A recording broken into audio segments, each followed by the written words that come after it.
Hello, everyone, and welcome to the Stamped Keynote Conversation. I'm Rose Brock, a library science professor in the College of Education at Sam Houston State University and co-founder of the North Texas Teen Book Festival, which celebrates stories for readers of all ages. Today, I'd like to welcome Dr. Ibram X. Kendi and Jason Reynolds to our school day program at NTTBF. Before we begin our conversation, I'd like to further introduce our featured authors. Jason Reynolds is the National Ambassador for Young People's Literature, named by the Library of Congress, and the #1 New York Times bestselling author of many books, including When I Was the Greatest, Boy in the Black Suit, All American Boys, As Brave as You, For Everyone, the track series, Long Way Down, and Look Both Ways. You can find those books in your library. Dr. Ibram X. Kendi is a #1 New York Times bestselling author, the Andrew W. Mellon Professor in the Humanities, and the founding director of the Boston University Center for Anti-Racist Research. He's also the author of many books, including Stamped from the Beginning, The Definitive History of Racist Ideas in America, which won the National Book Award for Nonfiction, and multiple other New York Times bestsellers, including the just released 400 Souls with Keisha Blaine. Today, we are going to be speaking to students and educators about your collaboration, Stamped, Racism, Anti-Racism, and You. Thank you for being here to lead this conversation. Thank you. Thanks so much. So the truth is that, racism is woven into the fabric of America, and it literally impacts all aspects of American life. But conversations about race or racism, they frankly make people uncomfortable or even defensive. And that's where, we believe a book like Stamped, Racism, Anti-Racism, and You comes in. So Dr. Kendi, I want to talk about that today. And again, the lens is that we're just talking to students and educators. So Dr. Kendi, my first question is for you. So when you published your National Book Award winning Stamped from the Beginning, did you think at that time that ultimately you'd have adaptations of that book? No, I think it was already a story that was certainly not easy to make accessible and understandable to older folks. But I think as more and more older folks read it, more and more those older folks were upset that they hadn't read this information, that they hadn't learned this history, that they hadn't understood what racism historically has been, that they didn't really know what it meant to be anti-racist younger. So they were like, you know what, I wish that I learned this, when I was a teenager, when I was a young person, because it would have allowed me to better understand my country. It would allow me to better understand myself. And so I kept getting that feedback, over and over again, which ultimately led me down the road to, asking if the great Jason Reynolds would adapt it and completely remix it and write it. And of course, he told me no over and over again. I love that. I had done some reading and saw that he had declined. And you know what? Don't get your feelings hurt. Jason's a busy man, and sometimes he has to tell you no. I know this from personal experience. So, but you know what? Jason often says yes too. And so I'm so glad that he did. Jason, again, like I said, we've known each other for a long time. You're such a prolific writer for young people. So why no? Why choose, this is like such a big, important book. Why say no to something like that? Because it's a big, important book. I was scared. I was nervous, a little insecure. I think it's interesting the way that I am always fascinated, which is also why before this began, I asked you to cut the bio down, right? And the reason I asked for to cut the bio down is because I'm not that person, right? It's like you win all the awards, you do all the things that pushes you to the front of some invisible stage, but I'm still just a knucklehead, high school student struggling to figure out how to get decent grades, a knucklehead college student trying to figure out how to not drown in the academic rigor of my university, right? And so to be asked to do something like this was a heavy lift for me. It felt like something that was a bit out of my range. way outside of my wheelhouse. I mean, I make up things for a living. This is all true stuff that I was I was asked to Yeah. sort of situate in a different way. But Dr. Kendi can be convincing. You know what I mean? I bet. And really what it is he can be persistent, you know what I mean? Like, and so the asking didn't stop. And I wonder sometimes if I'd have continued to say no, how long he would have continued to ask me to do this. But I'm grateful that I said yes, that he convinced me to say yes, because of the thing you're talking about, Rose, which is, this could be a thing that this might be the most important thing I ever make. Right. And I know that for a fact that this could very well be the most important, and I use quotations for importance, but the most important or the biggest contribution to the conversation around race for kids that I ever make. And I'm glad that I got over it and took a swing. Yeah, I bet you are. I agree. And it is such a big shift. I mean, again, your body of work that you're so beloved for in the educational circles and by kids, it is fiction, and kids see those stories and they connect with you, they connect with those characters, and that's so critical. But it is a very different turn, isn't it? So this question really is for both of you then. So would y'all mind talking a little bit about the process of doing that heavy lifting? Obviously, Dr. Kendi, you'd done the work, you'd done as an academic, you'd done the research, it was a labor of love, this book that you produced, this really incredible book that you created with this, really rich history and difficult history that you had laid out. What is the challenge then of taking something like that and making it so that young people can interact with it, so it's accessible to people that, like the people we're talking to today? That's what I would love to know. Well, let me just say, I think one thing about, talking about history or talking about the past is you're talking about stories, you're talking about places, you're talking about characters, you're talking about drama, you're talking about everything that's in novels. But obviously, as Jason mentioned, it's all true, or you have to sort of speculate on what someone was thinking, because it's hard to know, right, what somebody in the past was thinking, even if it doesn't sort of match because it could not match what they say. And so, that's why I wanted personally, when Jason agreed to do this, I wanted him to have that sort of freedom to just do what he already does best, which is, write about characters, write stories, think about a way to make it accessible, think about a way that young people can feel as if this is something for them, this is something with them. And that's precisely what he did. I agree. Jason, so what about for you? What was the biggest challenge in doing that? At first, the biggest challenge was figuring out what the voice is for this. What's the style of this book? Because, my books I try to find a tone, I try to find a rhythm, I try to find some sort of voice that I can ground the reader in.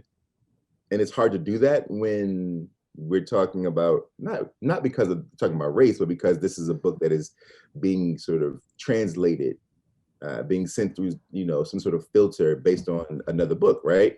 How do you change the tone? How do you find your own voice in this space after Dr. Kendi's created a masterpiece? That was really the difficult part, right? How do you take a masterpiece and try to make another one from it, right? How do you take, one of Michelangelo's statues and say, I'm going to figure out how to make another version of this by chopping one of the arms off and using that stone to carve a new statue? It's a really tough sort of thing to think about, right? But fortunately, Dr. Kendi helped me out by giving me at least, because I want to say this, he was super hands off, which was grateful for me because I don't work well. If this is what I'm going to do, I need the space to kind of suss this out. You know what I mean? Yep. But what he did for me was he sent me basically the non-negotiables. Here are the things that have to be in this book, right? Like these are the moments at least that you cannot leave out in order for me to make the argument that we're making, right? You have to have this in. We got to talk about Cotton Mather, the beginning of America. We got to talk about Zu Rara, and the beginning of the justification narrative. We've got to talk about, right? So he sort of like laid out these things have to be in the book, and then the rest of that is on you, right? You figure out how to make glue of this thing, but these are the parts that build the skeleton. Muscles and skin, that's on you. And then he stepped away and let me kind of make a mess of things and figure it out, which I'm grateful for. Yeah, for sure. I was thinking about that. I was going to ask you, Dr. Kendi, about the non-negotiables, but Jason, you've kind of already addressed that. But I guess you would have to have that, right? Like, because there is certainly a degree of the book that the heart still has to be there, right? So what it looks like, how you put it all together, like you said, Jason, can vary, but it's got to have its life, and you don't want it to become something less than it was, even if it looks different. So Jason, when Stamped opens, you tell readers, and I think it's the very first line, but I know it's really, really early on. You basically say, this is not a history book, okay? So for the young people watching and hopefully reading Stamped soon, why does that matter? And if it's not a history book, what is it? Well, I mean, why does that matter? Because I know the young people listening don't like reading history books. Yeah. So this ain't that. Right? Because we equate history books to school, right? We often equate history books to history class. And it doesn't mean that history class isn't interesting. It doesn't mean that history teachers aren't brilliant. It just means that sometimes when kids today who are living in a hyper-stimulated, hyper contemporary world, right? Every hour there's a new thing to be outraged about or to be interested in, right? Nothing actually matters longer than a day in today's time, right? All of your scandals, I always tell people, if you're famous and you get in trouble, just give it a day. Everyone will have forgotten tomorrow, right? Like, don't worry about it. Like, no one will care. And right, because that's the pace in which our sort of life moves is very different than it was 20, 30 years ago. And so I understand why they might be a little reticent to sort of nestle into a conversation about 400 years ago. I understand it, right? Not because they don't care about the issue, but the details of the issue can feel a little cumbersome. So I needed to present something that felt like something completely opposite. This is not a history book. This is not what you're used to. It's not what you think it's going to be. It's not going to be, there won't be any review questions at the end of the chapter. There won't be, right? Somebody will write some, but we're not going to, it won't be 2 chapters on Manifest Destiny. We're not going to talk about Christopher Columbus. We're not going to, right? Like all of the things that they know, this book is not going to be it. The other thing though, is that history isn't history anyway.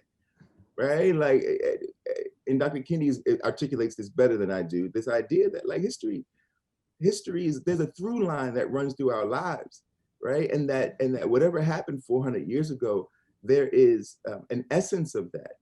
There is we all have America has a birthmark, right? That it was born with, that was rooted in something that happened before America even became. Right? The America that we know, because America was already here, obviously. The America that we know already became. So that history that we keep thinking is past isn't actually past, it's now.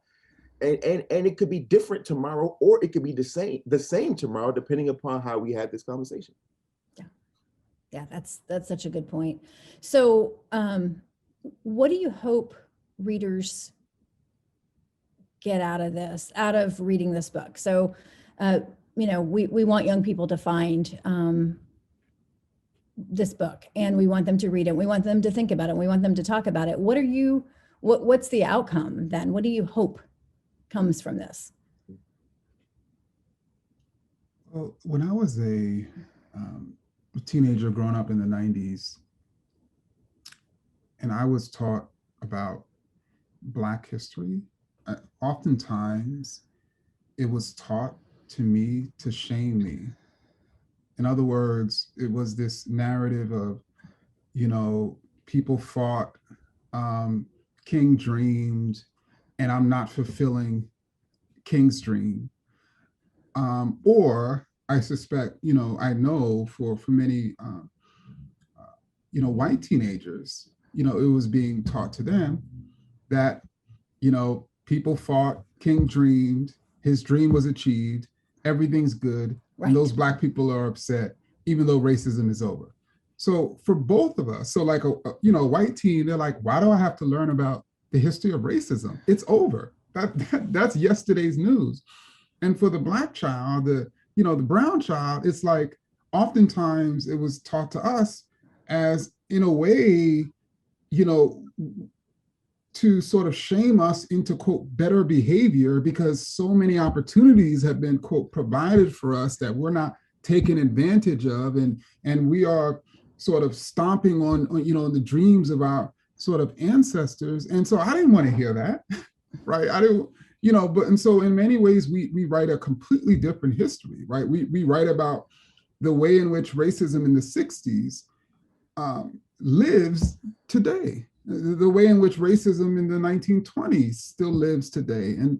But at the same time, people fought and achieved things that certainly allow for the better lives of people, but in many other ways, they were not able to be successful. And so that's why it's on us, our generation, to continue that fight. And I think the only thing I'll add is, I think I want kids to get from this book that they have power, right? The reason that so many people, I always think of, and Dr. Kinney and I talk about this all the time, what if we would have known this when we were young? How would it have changed our lives? How would it have created different trajectories? How would it have presented a context of freedom for us as individuals, within a culture and within ourselves? How would that, how does that color everything around us? And so I think what young people today know is that I hear young people say, well, what am I supposed to do? I'm young. But I also hear young people say, well, I can actually do, right? I hear them say one thing, but I also see them create March for Our Lives, right? I hear them say, what am I supposed to do? I'm too young. And then I see them show up by the millions for the Women's March. I hear them say, what am I supposed to do? And then I see them on TV marching for Black Lives Matter, right? And for the movement for Black Lives, right? So I know for a fact that they know that they have some kind of power. I just want to make a thing that reinforces that power for all of them, by the way, not just Black kids, for all of young America. And that also arms them with information to go and actualize said power.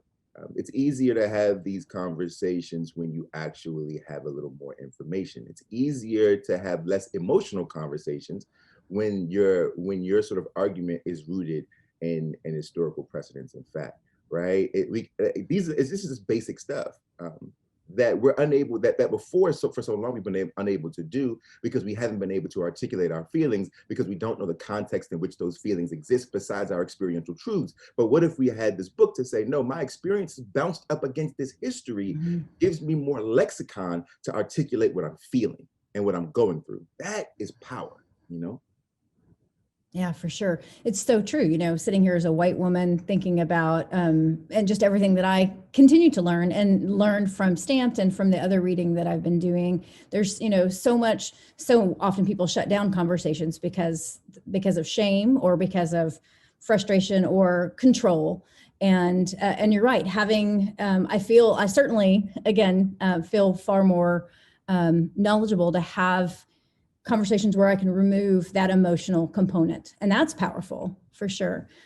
So speaking of teachers and educators and people that, we know kids are watching too, but I know if you're talking to teachers, sometimes as an educator, what we see happen is that parents or even sometimes other educators push back on books or curriculum that tackle, what they deem as difficult topics or even they believe to be dangerous ideas.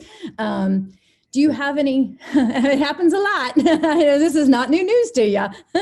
So do you have any advice to offer those people that are out there trying to tell the truth and maybe those folks that are afraid of those truths? you know, Rose, as this is one of those moments in any interview where I have to remember that I'm a professional. Dr. Kendi is used to me at this point flying off the handle, and you know, and because I know you, and because I've had such interesting experiences in Texas. Yes, you have. When it comes to my work, you know, America in and of itself as a concept was a dangerous idea. And look at what we made. You know, it's such an interesting thing to think about. I mean, I don't know what has been done, what has been made. First of all, it's not, what we're talking about is not, it's a dangerous idea to not lean into this conversation. But under the guise that there's something wrong with ideas that push the line, America as an experiment was an idea that pushed the line. The mere notion that one could invent a country, at least at its core, with the intention of this country, in and of itself was outrageous to think of at the time in which it was founded. And yet, it happened. But it happened at the cost of many people that have been written out of that history, right? But the people themselves still exist.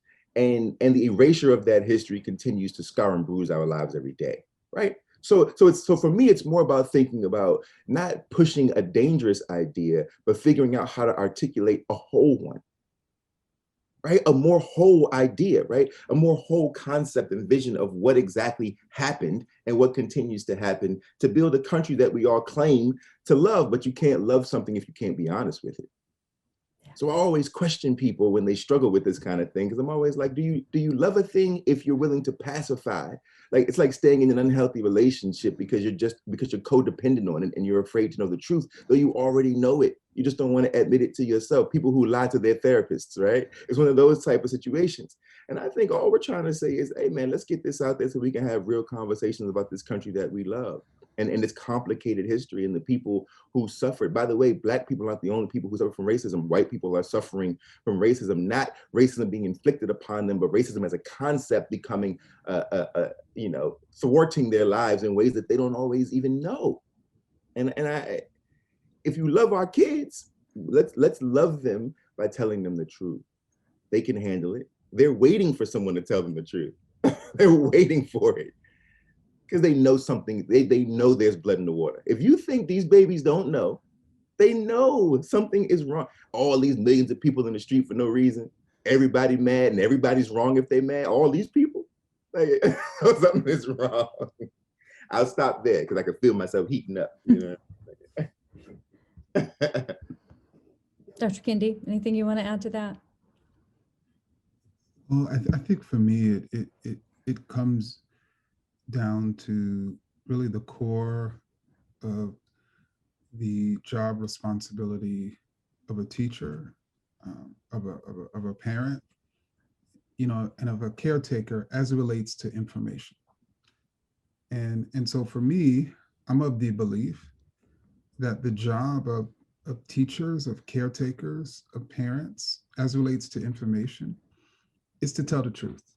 So that's my personal you know, belief. Now, it seems as if there are other people who just do not agree that the job of the teacher, especially as it relates to the teaching of history or the teaching of social issues, is to get the student to, quote, love America, because in their mind, and then they argue that if you're in any way tell the truth about the racist history of America, that you therefore don't love America, which thereby means that if you're critical to someone that or something, that means you don't love it, which means, I guess, you know, when a physician walks into a room and diagnoses someone with an illness, a serious illness, they're actually not trying to treat them. When they actually ask them to go through these forms of treatment that are going to be extremely painful, they're actually hating them in that moment. I mean, it's just ridiculous, right? And so for me, I think that those teachers and parents and caretakers who are willing to tell the truth, even when it may make their students uncomfortable, but it then heals them, right? It treats them. It allows them to be more healthy in this society. I mean, those are the people who are going to continue to ensure that there's love really circulating within this country. Because I'm sorry, like the person who comes to me and tells me lies and says to me that I'm not hurt when I really am, those to me are the people who actually hate America. Yeah, that's such a good analogy, the physician. It makes complete sense. And I think when you change that lens, it's really freeing too, right? To have those honest conversations. I think so often people want to shut them down because of, like I said before, and certainly y'all spoke to, there's so much of a defense mechanism because it's uncomfortable, especially for people who have the privilege of it allowing them to make them uncomfortable. So, and you know what, Rose, before you continue, I want to say this really quickly, because I'm in these schools, as you know. Yeah. I'm around these kids and these teachers, as you know. And the one thing that's always fascinating is that it's never the kids. Yeah. The insecurity, I heard Lori Hart Anderson say this to me years ago. The insecurity of adults will always get in the way of the growth of children, right? It's adults. It's adults' insecurity. Kids ain't tripping. They ready. Adults are scared to death. Adults are the babies. Adults are the immature, insecure. Like that's what's really happening. Yeah. You're right. You're right. Oh, goodness.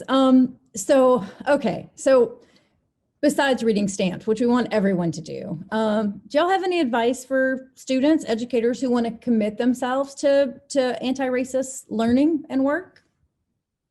We got the book to start with, so we're going to read that. What else? Well, I mean, here's what I'll say. The